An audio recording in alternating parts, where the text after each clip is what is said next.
네, 8월 11일 금요일입니다. 모든 장벽을 넘어선 예수 그리스도의 사랑이란 제목으로 함께 하겠습니다. 로마서 9장 6절에서 13절까지 말씀입니다.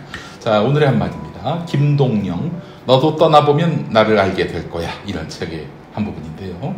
손이 차다는 말보다는 그 손을 끌어다 옆에 두는 편이 더 낫다.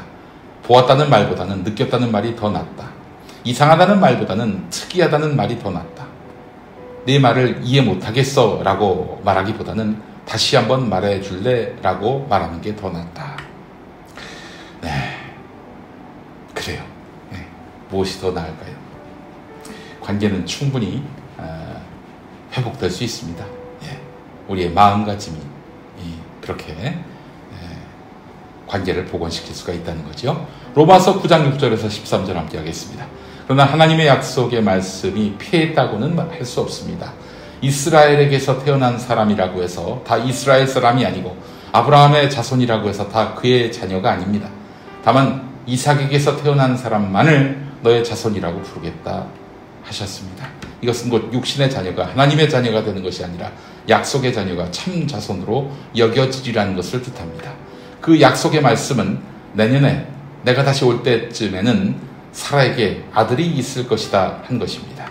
그뿐만 아니라 리브가도 우리 조상 이삭 한 사람에게서 쌍둥이 아들을 수태하였는데 그들이 태어나기도 전에 무슨 선이나 악을 행하기도 전에 택하심이라는 원리를 따라 세우신 하나님의 계획이 살아있게 하시려고, 또 이러한 일이 사람의 행위에 근거하는 것이 아니라 부르시는 분께 달려있음을 나타내시려고 하나님께서 리브가에게 말씀하시기를 형이 동생을 섬길 것이다 하였습니다.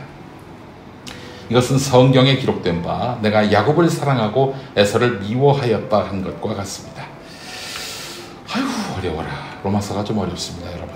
네? 자, 로마서 9장은요 사도 바울이 로마 교회에 보낸 편지입니다. 로마에 가기 전에 쓴 거죠. 네. 로마에 뭐 전도하러 간 것도 아니고 이제 감옥에 갇히려고 이제 갔습니다만 나중에. 바울은 로마에 가서 로마 교회를 교두보로 해서 땅 끝에 가서 선교하려고 했습니다. 아니, 땅 끝이 어디 있습니까, 여러분? 예, 지구는 둥근데 당시로서는 지구가 둥글다라고 생각을 못했고요. 대서양이 있어서 아메리카 대륙이 건너편에 있다는 것도 그들은 알지 못했습니다. 그러니까 스페인이 당시로서는 땅 끝이었죠. 땅 끝에 복음을 전하려고. 예? 로마 교회를 교두보 삼으려고 했던 거죠. 자, 로마 교인은요, 유대인 관점에서 봤을 때 이방인입니다.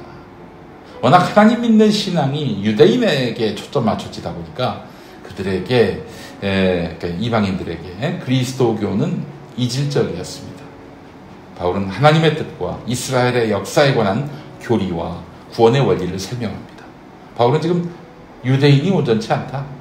그들은 그리스도를 받아들이지 않는다. 율법에만 매여 있다.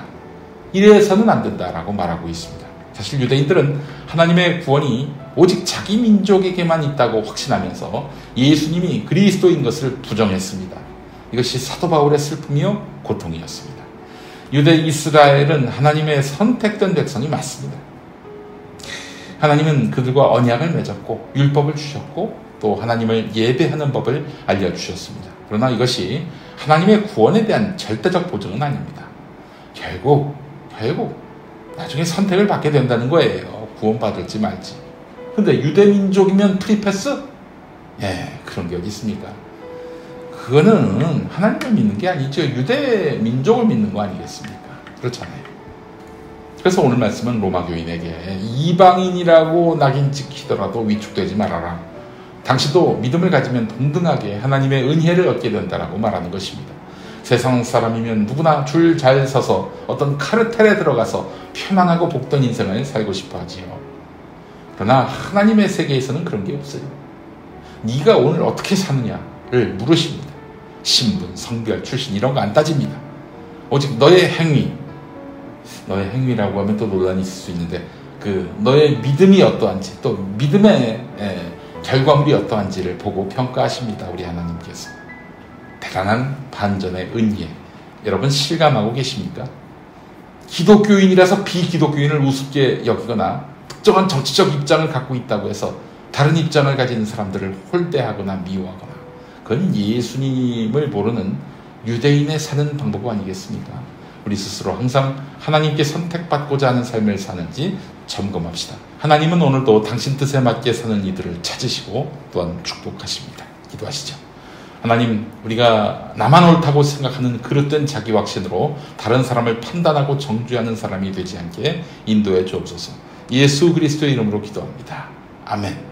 자, 오늘 찬양은요,